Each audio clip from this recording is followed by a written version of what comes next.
இன்றைக்கி நம்ம வீட்டில் வந்து ஐயப்பன் கோவிலுக்கு போயிருந்தோங்கன்னா வந்தாச்சு. சாமிக்கு வந்து பொங்கல் வச்சு சாமி கும்பிட்டு மாலையை கட்டணும்னு சொல்லியிருந்தாங்க அம்மாவே பொங்கல் வச்சுட்டாங்க. குக்கரில் பொங்கல் வச்சுட்டு எல்லா பிரசாதமும் எடுத்து வச்சுக்கிட்டு இருந்தோம். எடுத்து வச்சுட்டு சாமிக்கு சாம்பிராணி போட்டுட்டு அவர் வந்து கோவிலேருந்து நிறையா வாங்கிட்டு வந்திருந்தார்.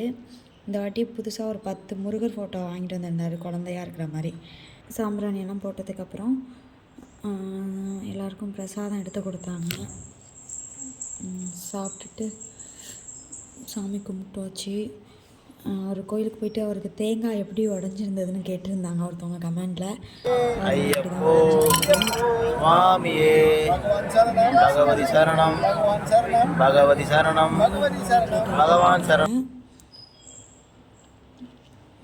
பாருங்கள், அப்படி தான் இருந்தது. வீட்டிலே அம்மா மாலையை கட்டி விட்டுட்டு எல்லாருக்கும் பிரசாதம் எடுத்து கொஞ்சம் கொஞ்சம் கொடுத்தாரு பாப்பாவுக்கெல்லாம். வீடியோ பிடிச்சிருந்தா லைக் பண்ணுங்கள், சேனலை சப்ஸ்கிரைப் பண்ணிவிடுங்க.